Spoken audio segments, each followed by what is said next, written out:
Prajwal Revanna pen drive ವಿಚಾರಕ್ಕೆ ಸಂಬಂಧಪಟ್ಟಂತೆ ಯಾದಗಿರಿಯಲ್ಲಿ ಡಿಸಿಎಂ ಡಿಕೆ ಶಿವಕುಮಾರ್ ಸ್ಫೋಟಕ ಹೇಳಿಕೆಯನ್ನ ಕೊಟ್ಟಿದ್ದಾರೆ.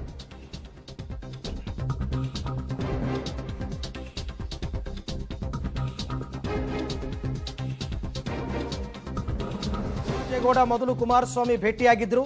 ಅದಾದ ಮೇಲೆ ಬಿಜೆಪಿ ಅವರಿಗೆ ಪೆನ್ ಡ್ರೈವ್ ಅನ್ನ ಕೊಟ್ಟಿದ್ದಾರೆ. ಬಿಜೆಪಿ ಜೆಡಿಎಸ್ನವರು ಮೊದಲು ಸಂತ್ರಸ್ತರಿಗೆ ಧೈರ್ಯ ಹೇಳಿ ಅಂತ ಡಿಕೆ ಶಿವಕುಮಾರ್ ಹೇಳ್ತಾ ಇರ್ತಕ್ಕಂಥದ್ದು.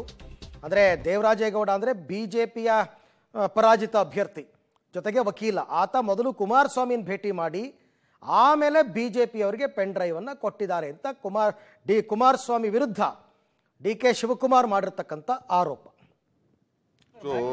ದೇವರಾಜೇಗೌಡ ಯಾರು ಭೇಟಿ ಮಾಡಿದ್ದ ನನಗೆ ಗೊತ್ತಿಲ್ಲ. ನಮ್ಮ ಸ್ಪೋಕ್ಸ್ಮನ್ ಹೇಳೋರೆ ಮುಂಚಿತವಾಗಿ ಕುಮಾರಸ್ವಾಮಿನ ಭೇಟಿ ಮಾಡಿದ್ರು, ತಿರ್ಗಾ ಬಿಜೆಪಿ ಅವರಿಗೆ ಕೊಟ್ಟಿದ್ರು ಅಂತ. ನಾವು ಮಾಡಬೇಕು ಅಂದಿದ್ರೆ ನಮ್ಗೆ ಗೊತ್ತಿತ್ತು ಹೆಂಗ್ ಮಾಡಬೇಕು ಅಂತ. ನಾವು ಅಂತ ಕೆಲಸಕ್ಕೆ ಅವಶ್ಯಕತೆ ಇಲ್ಲ. ಫಸ್ಟು ಕುಮಾರಸ್ವಾಮಿಗೆ ನಾರಿ ಶಕ್ತಿ ಬಗ್ಗೆ ತಂದೆ ತಾಯಿಗೆ ಬಹಳ ಗೌರವ ಇದೆ. ತಂದೆ ತಾಯಿ ಹೆಣ್ಮಕ್ಳಿಗೆ ಅಂತ ಹೇಳ್ತಾ ಇರಲ್ಲ.